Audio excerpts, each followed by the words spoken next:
A child in West Texas is the first person to die from the measles in the U.S. in more than a decade. State health officials say the school-age child is from Lubbock and was not vaccinated. Now, one local pharmacy now says they're seeing an increase in the number of measles vaccines they've been administering. KVUE's Brianna Perez joins us now here live with more. Chief Pharmacy Officer from Tarrytown Pharmacy tells me they sold out of their MMR vaccine earlier in the day, but expect to get more tomorrow. They say that's just a testament to the increase of people they have been seeing for ways to keep healthy. Do I go to the doctor's office for a vaccine, or can I do it at, one of the local pharmacies and do it that way? That's one of many questions Central Texans have as the measles outbreak continues to grow in West Texas.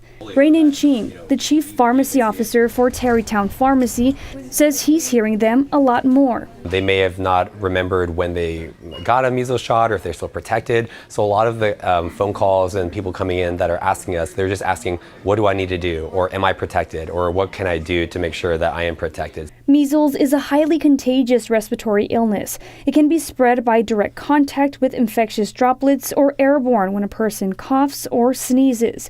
Early symptoms include high fever, cough, and runny nose, and then, of course, the telltale rash.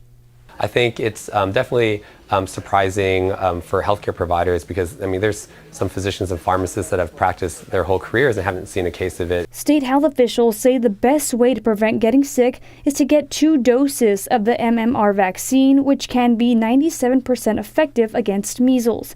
Ching says he's seeing lots of people come in to get the shot. Since those news articles started coming out that measles was starting to have an outbreak, over in West Texas, we saw a lot of people just signing up for the MMR vaccines. Ching says in Texas, the state law allows pharmacies to administer the MMR vaccine without a prescription from a doctor or patients.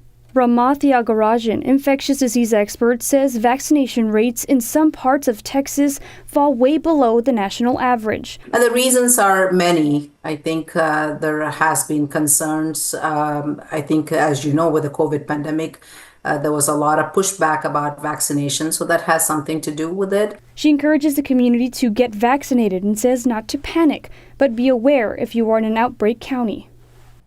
Now, if you're not sure if you got vaccinated, Ching says there's always a way to check by going to the Texas Department of State Health and looking at the immunization registry. For more information, click on this story at KVUE.com.